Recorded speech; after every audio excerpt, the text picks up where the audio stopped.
Good evening and welcome to the Business Day. I'm Herman Green. Economist Dr. Damian King is criticizing the government for giving small businesses too many incentives.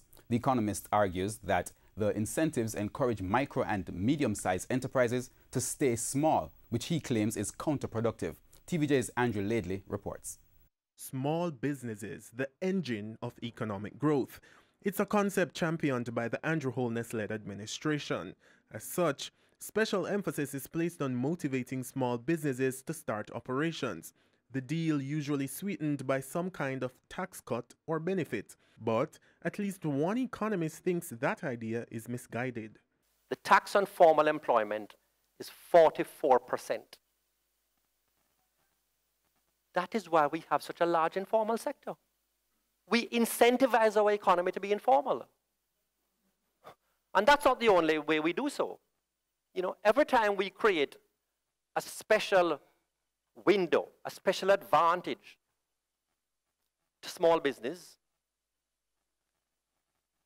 we don't appreciate what we're actually incentivizing. What you're incentivizing is for businesses to be small and remain small. But Minister without portfolio in the Ministry of Finance, Favour Williams, disagrees, questioning the accuracy of Dr. King's claims. Well, I heard those numbers, and I'm going to challenge Dr. King, because I know companies are able to take employee tax credits. They're able to accelerate depreciation on equipment. And when you look at their effective rate, it's way lower than 40%. So I heard that when no, he but said that's that. just a tax on the wage bill, you know. I'm not saying companies are paying 44% taxes on their operations. I'm saying that the tax on employing a person formally is 43.75. Just add them up.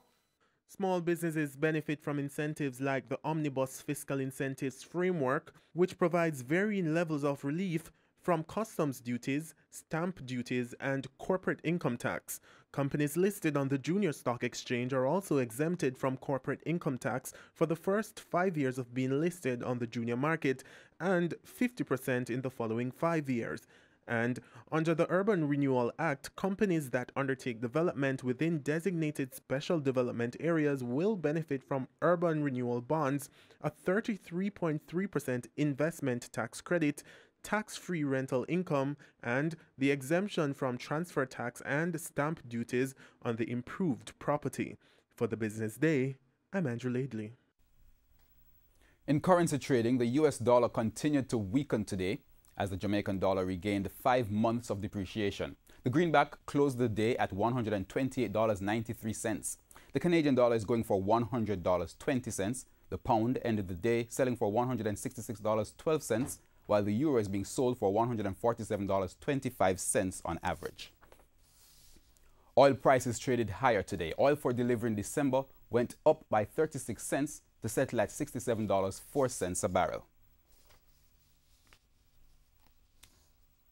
The JSE index lost 3,094 points today, while the junior market index declined by 7 points. Stocks posting gains today include 1834 Investments, Access Financial, Barita Investments, Cargo Handlers, Dolphin Cove, Everything Fresh, Indies Pharma, and the Jamaica Stock Exchange. On the losing side were Berger Paints, Carib Cement, Derrimon Trading, Elite Diagnostic, General Accident Insurance, Jamaica Broilers, and Knutsford Express.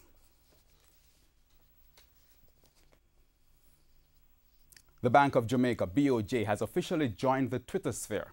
The central bank made its debut today with its first post. It's a part of the BOJ's objective to be more transparent. The Bank of Jamaica is using the handle @CentralBankJA. And that's the Business Day. I'm Herman Green. Good evening.